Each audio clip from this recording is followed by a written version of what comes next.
It is a very important day today as well in Chandrayaan, the journey to the moon. There's a key maneuver which is being planned to bring down the altitude of the Chandrayaan mission, which is essentially the Vikram lander at this stage after the lander separated from the propulsion module that you can see yesterday. This is an animation of what took place yesterday. That propulsion module, which assisted in bringing the Vikram lander to the orbit of the moon, continues around the moon. It's got a couple of important missions to perform, but the lander will now progressively get lower in altitude to the surface of the moon before India makes our moonshot, our attempt to make a soft touchdown on the surface of the moon at about 5:47 on the 23rd of this month. Joining us now, a very special guest, somebody who's been an integral part of ISRO. He's been chairperson of ISRO as well, Mr. K. Sivan with us. Thanks, Mr. Sivan, very much for being with us. What is the deboost maneuver which is planned today, sir? Could you tell us the significance of that? Basically, that this particular separation happened in the higher orbit, in the sense 157 by 163 or so. Now the final landings required to be in the orbit size of 100 km by 30 km. So now the deboost maneuvers are happening to bring the 157 km to 100 by 30 km. That is the main purpose of these maneuvers. Mr. Sivan, just for the benefit of our viewers, the deboost maneuver itself is not a very difficult maneuver, is it? No, it is not like that. See, any maneuver being done in the space is very critical. So no maneuver is easy or simple. That way I would say. And Mr. Sivan, is this maneuver pre-programmed, or is this being done, the deboost or bringing down the altitude on mission control's orders, instructions? It is done pre-programmed. They will be analyzed, the data is analyzed, and based on the data, this particular the deboost maneuver will be programmed, and they will be sending, and it will be stored in the onboard, and it will be executed with the pre-programmed mode. Mr. Sivan, how smart is the Vikram lander? How automated is it in being able to take important decisions in the final stage as it approaches the moon? See, basically that is once deboost maneuver is started, the entire thing is autonomous and automatic. It will be done by that lander only. There is no interruption from the ground, this one. And if you are asking about what the type of intelligence you are yes, built in the Chandrayaan 3, I would say that always we are having some kind of the redundancy in the sensor and other systems.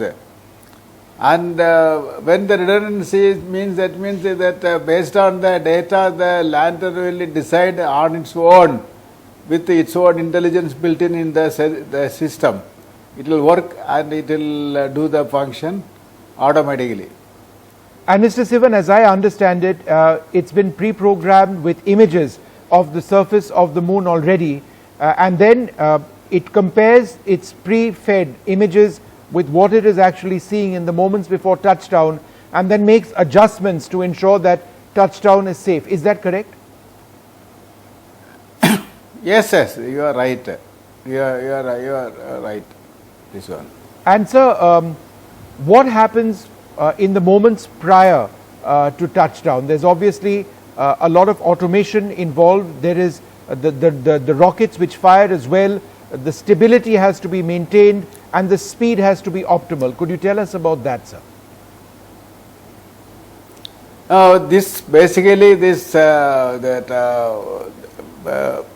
When the lander is starting its travel from the orbit, it is something like about 2 km per second velocity, and this velocity has to be reduced and to 0, And that also, that is 0 should be when the lander is reaching the surface of the moon. The 0 cannot be above or 0 cannot be lower. So it is exactly should match with the when it is reaching the surface of the moon. At that time, this velocity also should be 0. And yes, this go is ahead, the sir. most critical and crucial action. And so once it does Yes. touch down, moon dust has to settle before we can let the rover out, correct?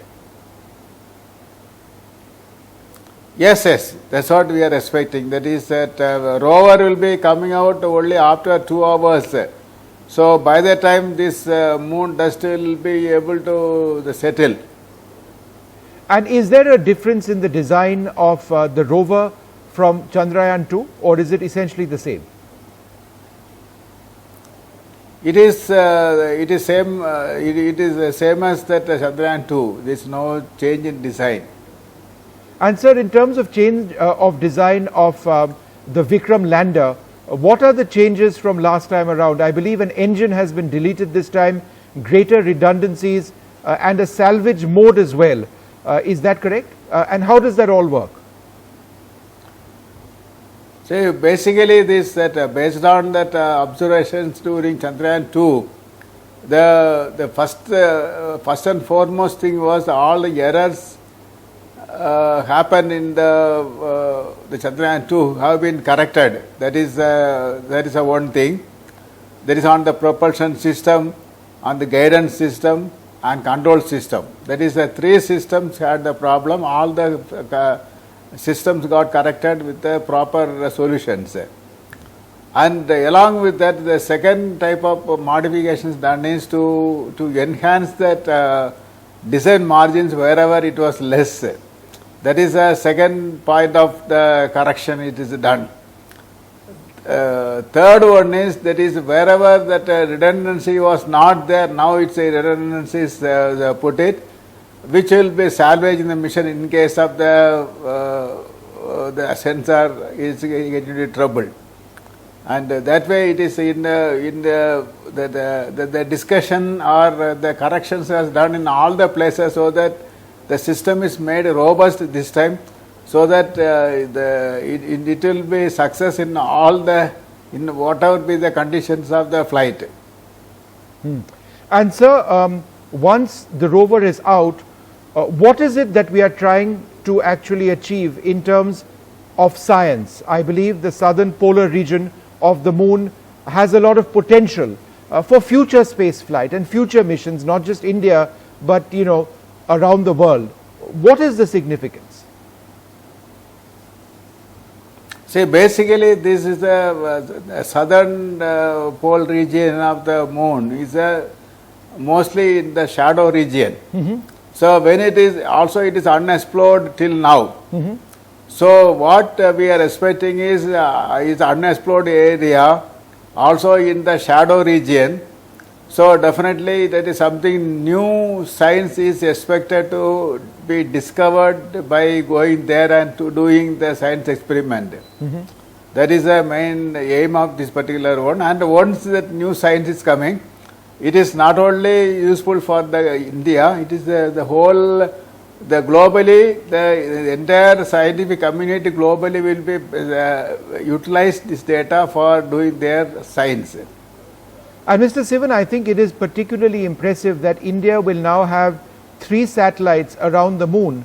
Chandrayaan 1, which has been fantastic, and then Chandrayaan 2, one just associates it with the lander mission, which didn't work out, but the satellite is still around the moon. And we've got the propulsion system of Chandrayaan 3, which actually has scientific missions associated with it. So very few countries actually have that sort of observation or those sorts of sensors around the moon, right? Yes, definitely that is the orbiter in the Chandrayaan 2 is still working with a lot of data it is giving, so that it is using the data. The scientists are now producing a lot of discoveries they are doing, the scientists. And Chandrayaan 1 is already, it has found the water on the moon, this one. And now the propulsion module also is expected to be there for another 6 months or so. And whatever the payload it is kept there, it will be able to work and give some scientific investigations. I mean, the point of view scientific discoveries it can generate. This one. Mr. Sivan, you know, this is something we don't talk about enough. Chandrayaan 1 and the detection of water particles in the atmosphere of the moon. What was the reaction of scientists at ISRO when somebody came back with the data and said, good heavens, look at what we found? What happened inside ISRO then? What was your first reaction, for example, as a senior person at that stage, when you found out that, my God, look at what we've discovered? Because ultimately science and ISRO is all about discovery, isn't it? Yes, definitely it was a really exciting moment for all of us. Yes, when something was told that it is not there, and we discovered that one, it is really is an exciting moment for the entire ISRO community, and I also rejoiced with the happiness and with the discoveries. Mr. Sivan, you've been an excellent rocket expert. I mean, you know the A to Z of the PSLV, the GSLV Mark III, the Mark III rocket now. How has it been a walk, crawl, run kind of approach from ISRO over the years to get to a level of reliability? Because we talk about Chandrayaan, but if you don't have a launcher, then, you know, we wouldn't have Chandrayaan near the moon right now. Tell us about how one of ISRO's biggest successes has actually been rocketry. See, for the space systems, when you are talking, whether it's a rocket or spacecraft or any system, whatever we are talking, space system, in what way space system is different from the terrestrial system is because of one word, that is a quality and reliability. And without that quality and without the reliability, we would not achieve the missions whatever we have been doing. So it is essential to have the quality, because the system, the space system is having special characteristics that it will have an opportunity to work only once. Yes. That too in space.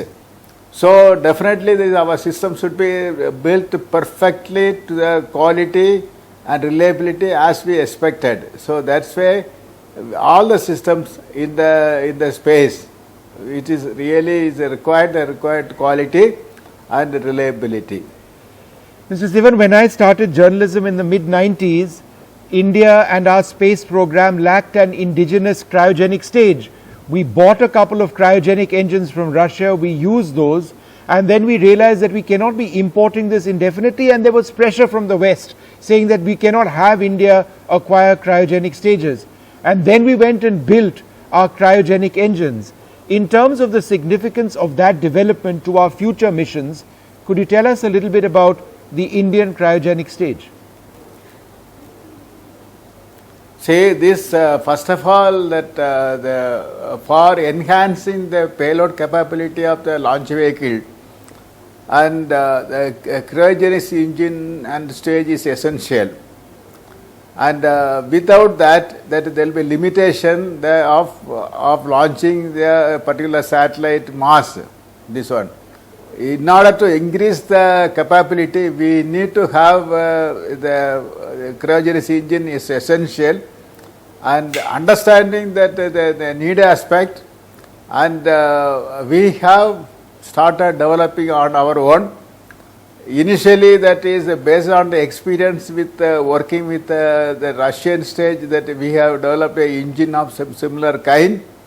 And in the GSLV Mark III, that is, we developed separately a totally new cryogenic engine, high power engine we have developed, and it is going on very well. This one. Now we are stepping into the semi-cryogenic engine technology. Also, that is the locksmith engine, like that many new development is also initiated. Will we have a reusable Indian vertical launch system or rocket system like what we are seeing with SpaceX? We have the technology demonstration for vertical landing, that is technology this one, and once the technology is demonstrated, definitely that is we will be going for such type of the reusable launch vehicle in future, because whenever we are using rockets, definitely there is a vertical landing is essential. So we are working on that. Technology demonstration is working is going on. Once demonstration is over, that then we will be able to implement that in the actual launch vehicle. Dr. Sivan, you know, ISRO is known for its frugal engineering. Mangalyaan as a mission cost less than a Hollywood film. But we did that frugal engineering because of the best of desi jugaad and solutions and fantastic mathematics, the ability to slingshot to Mars, the ability to slingshot to the moon. But ultimately we need bigger rockets. Bigger rockets means more money for more research, more investment, more engineering, more prototyping, more testing, and then your flights. So my question is this, sir: frugal, inexpensive engineering versus the need to understand that at some stage frugal engineering will have to end, we will have to spend the big bucks. Do you believe that is a mission that this government or future governments will have to accept? Yes, definitely that is that we need the bigger rocket and the bigger systems required, and we cannot leave with the frugal engineering alone. We need to have a high power rocket, and with the high end technology rocket is required. So for that, this government has done one good thing, now we are opened up this space activities for the private industries. So that way, these private industries are now showing interest in developing that the space technologies.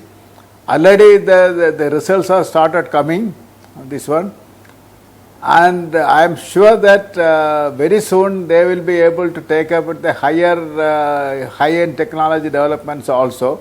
That way, investment point of view, there will not be any problem, and the government has already made a provision for the private people to enter into the space system and carry out the space activities. Mr. Sivan, we are of course focusing also in the future in the Gaganyaan mission to get a crewed Indian mission into space. That's obviously a first step, but we are doing it with a purpose in mind. I mean, it's not just to get an Indian in space and feel proud about it. Obviously that will happen. But what is that a stepping stone towards? Is it an Indian space station? See, definitely that is the initial for a space station or sustainable presence of the human in space. All this is required a human in space technology is required. So Gaganyaan is really that development of new technologies for achieving this mission of sending a man to the space and bringing him safely back to the earth. This one, and once this mission or this technology is available, definitely that is we can think of many things. That is either the space station. Also, that is the permanent the human habitat on the moon. Many things can happen, but for that, all the seed technology is that the technology required for sending a man to space and bring him back to Earth safely. So definitely, once that technology is proven, all other things can come in a different way. Mr. Sivan, we have another important mission, the Aditya mission. We want to learn more about the sun. What are we trying to learn about specifically? So Aditya L1 mission is mainly to study the sun Mostly, most importantly, that the corona dynamics of that sun. Still, that even though that our sun is our planet, but still our understanding about sun is not fully complete. Still, there is a people are thinking that why the temperature of the corona is this much, whereas surface temperature of the sun is very small. So this particular this one is that we are trying to understand, and I am sure that the Aditya L1 will give you some clue which will be useful for the future generation of the scientists, and also this that entire the impact of the sun's behavior on the climate change. All these things it will be it will give this one. Mr. Sivan, one or two questions more, and I think one of the most inspiring aspects of ISRO is that it has always been equal opportunity. We've had excellent women team leaders involved in some of the most critical engineering and science in ISRO, and that is something which encourages so many to actually look at astronomy, to look at astrophysics, to look at space engineering, aerodynamics, aviation as a real career. Could you tell us about that culture in ISRO, which is entirely equal opportunity and very, very Indian, in its thinking and in its outlook? So first of all, we don't differentiate between ladies or gentlemen. We consider them as a scientist. So it is not male or female. So what we have seen is this that the female employees also take a real deal fantastic work. They are no way less than that the male employees. So what I feel that is if you are giving equal opportunity for them women, so definitely they can fare very well. And in fact, as I said initially, there is no difference between that men or women in ISRO. We are considered them as a scientist or engineer. That's all. That's what that they had an opportunity to grow to a bigger level, and in an important portion they are able to handle. That's such an important statement as we talk about women's empowerment in India, which is a national objective. One final question, sir. And I asked you this yesterday, but we've got you on television now. What is your message to young boys and girls watching this program who are inspired by ISRO, who are inspired by champions like yourself? What is your message to them? What I wanted to convey to them is please create scientific temper, and the scientific temper is an essential part for scientific development. So if you are inculcating the scientific temper within yourself, asking why, how, why it is, what is the reason for this one, like that you can go on, create the scientific temper. Definitely it will be useful for developing that new scientific development, also to find out so innovative product you can generate with less cost, and which is going to give services to the society in a cost effective way. All right, sir. August 23rd, 5:47 p.m. India's date with the moon. Let us hope everything works out. I'm sure it will. Wonderful speaking to you, Mr. Sivan. Thank you very much for speaking to NDTV. Thank you.